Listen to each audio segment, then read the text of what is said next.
service of CNC Worldwide.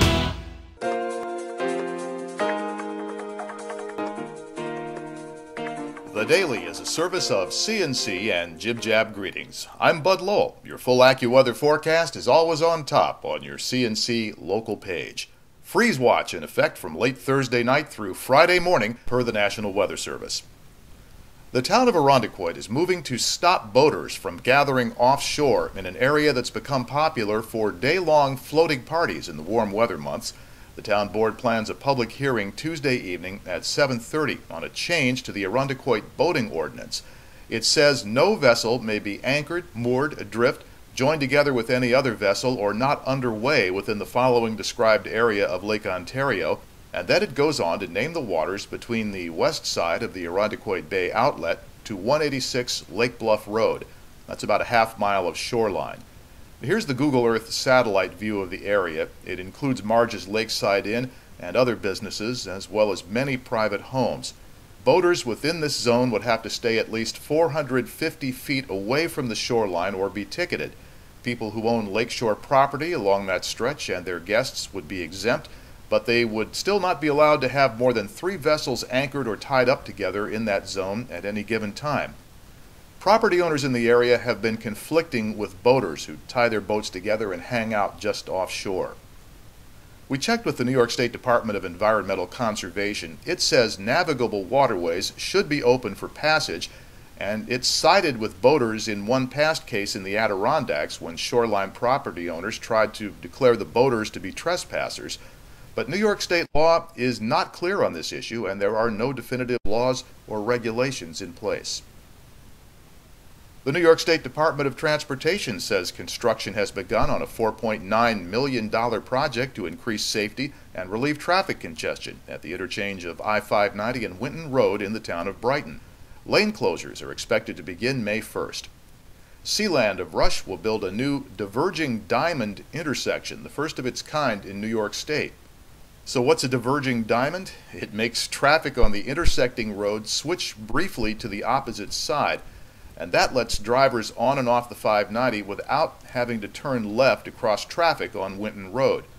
The state calls it an innovative, low-cost means of traffic congestion relief that increases capacity and improves safety. DOT Commissioner Joan McDonald said it will reduce congestion for traffic entering or exiting 590 during rush hour and cut down on the fender benders.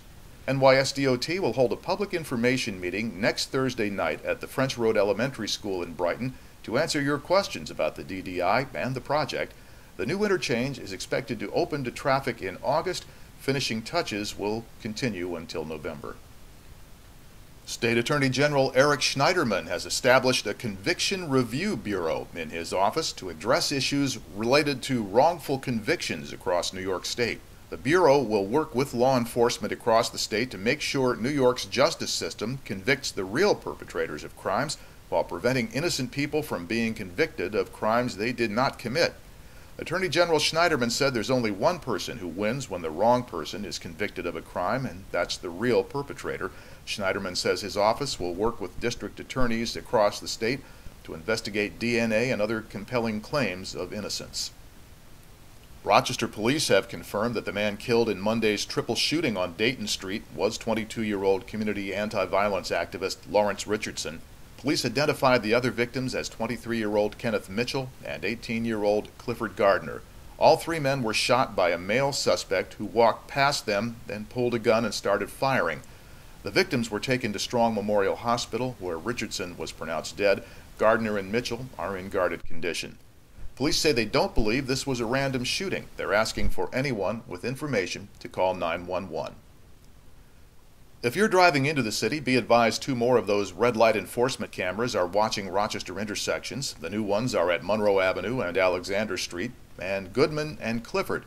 They're up and running now. Rochester plans to use photo enforcement at as many as 50 intersections as part of an effort to reduce traffic accidents. Police in Irondequoit say a man tried to hold up the Bank of America branch on East Ridge Road but ran before he got any money. The man, described as black, about 5'11", and wearing jeans, a brown jacket, and an RG&E hard hat, passed a note to a teller demanding money, then apparently thought better of it and fled from the building. Anyone with information is asked to call 911. To the left of this window are links to more information on these and other stories. Next news as it happens on CNC with updates as necessary. I'm Bud Lowell, CNC News.